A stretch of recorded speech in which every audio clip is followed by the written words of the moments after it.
I'm Gary Anthony Ramsey with your Our News Now Rewind. Stories making headlines for the week ending May 14th, 2011. Our top stories include: 2 African men are arrested in New York in an alleged plot to blow up a synagogue. Thousands flee the rain and rising waters of the Mississippi River. Parents of a D.C. woman say police won't search for their daughter because she's black and poor. A new study reveals progress in preventing the spread of HIV.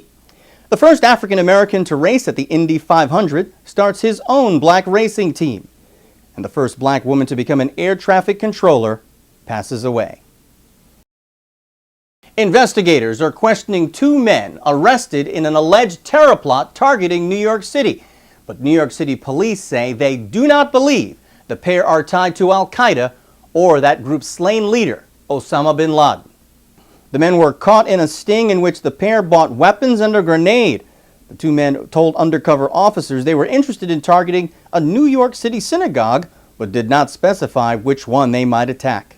Ahmad Farhani and Mohammed Mehdi Mamdouh, after Farhani purchased 2 Browning .380 semi-automatic pistols and a Smith & Wesson handgun, ammunition, and a hand grenade in an undercover operation that culminated with his arrest at 58th Street near 12th Avenue.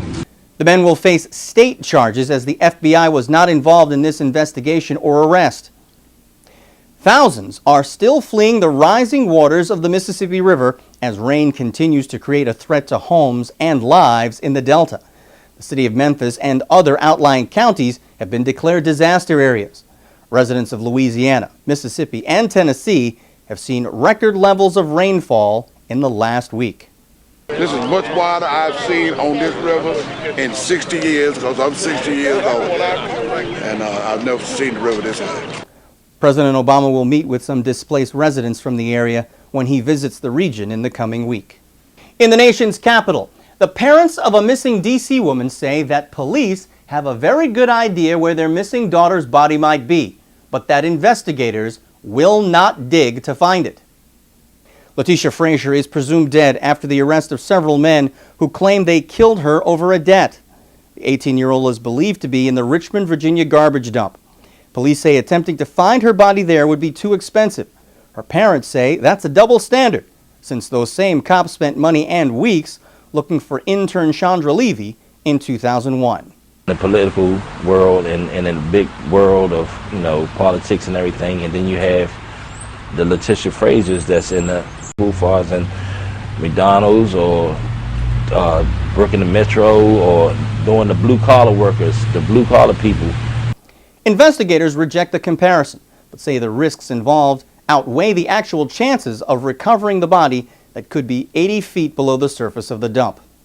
Well, billionaire and reality star Donald Trump is using his popular show to defend allegations of racism. His allegations arose against the real estate mogul while he was questioning the legitimacy of Barack Obama's birth certificate. In a telephone interview with Fox News, the Donald said the fact that a black man won his show, The Apprentice, several years ago shows that he's not a racist. Well, if it comes to racism and racist, I am the least racist person there is, and I think most people that know me would tell you that I am the least racist. I've had great relationships. In fact, Randall Pinkett won on The Apprentice a little while ago, a couple of years ago, and Randall's been outstanding in every way. So, I am the least racist person. A former black apprentice contestant is speaking out to say the opposite. Kevin Allen says the Donald doesn't like overeducated blacks, as he was eliminated from a show for having a resume that was, quote, unbelievable. In your Our News Now World Wrap, more mass graves are being discovered in the Ivory Coast, as that country appears to be normalizing just weeks after the end of civil conflict there. In one grave in the city of Abidjan, more than 60 bodies were found by the Red Cross. Most of the deaths are being attributed to soldiers who were loyal to former leader Laurent Gbagbo. Gbagbo was arrested after months of fighting there. He refused to give up the presidency after losing that country's election last November. The UN says as many as 600 people may have died in the fighting. In Uganda, tensions remain high in the capital of Kampala after the government refuses to let a political leader back into the country after he traveled to Kenya to get medical treatment. Kizza Besigye was injured during this arrest that took place last week.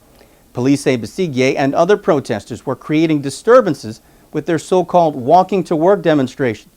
Besigye, who lost the election in Uganda by 22%, is still seen as the strongest political threat to the rule of the current president, Yoweri Museveni. In South Africa, the government forms a task force to battle hate crimes after the brutal murder of a lesbian activist in Johannesburg. Nokuzola Magwaza was stabbed and stoned after being the victim of what is described as corrective rape, where men attack lesbians to turn them straight or punish them. Her death is the latest in a string of violent and deadly attacks against gays and lesbians in South Africa. These rights, including sexual orientation, is a right that is constitutionally guaranteed. So no single individual has an authority, to come and prescribe to the next person as to what their sexual orientation must be. No one has been arrested in Nagwaza's murder. That's your world wrap. But there's health news that affects the international community, as a new study reveals a breakthrough in the battle against spreading HIV. The study by the National Institute of Allergy and Infectious Diseases shows that people who were treated with anti-AIDS drugs as soon as they were diagnosed with HIV are less likely to spread the disease to their partners than those who wait until their immune systems have broken down. While the results of the study show hope in battling the deadly disease, it again raises the issue of wealth versus poverty. Anti-AIDS drugs can cost up to $15,000 per person per year, and HIV is spreading fastest through the poorest of countries in southern Africa. In sports news, the first black man to race in the Indianapolis 500 returns to the sport 20 years after that accomplishment as an owner of a team that he says will help diversify American motorsports. Willie T. Ribbs made history at the race 2 decades ago when he suited up with the help of comedian Bill Cosby.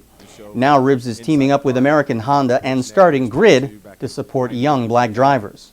I mean, we talked about it for quite a long time, and I told Chris, I said, well, who do you have as our rider? And he said, a young man by the name of Chase Austin. And I told him, I said, I think that is terrific. Ribbs and driver Lewis Hamilton are the only blacks to have driven in the 100-year history of the Indy 500. In entertainment news, Whitney Houston is back in rehab. The singer checked herself into an outpatient program last week. Houston recorded a comeback album 2 years ago after claiming to be clean and sober. But after negative reviews of her live shows poured in, it apparently derailed the pop star. And finally, she was the first black woman in the United States to be certified as an air traffic controller. But after a lifetime of making history in aviation, Eleanor Williams died last week. Williams started working as a cleaning woman for the FAA in 1968 in Alaska. She learned almost every job at the airport, finally being certified as a controller there in 1971. She became the first black woman to run a major en route facility in 1994. Eleanor Williams was 73. For a complete check of any of the stories you've seen on The Rewind, remember, as always, go to the bottom of the webpage, find the link of the story you'd like to see, and click your way through. That's your Our News Now Rewind for this week. I'm Gary Anthony Ramsey.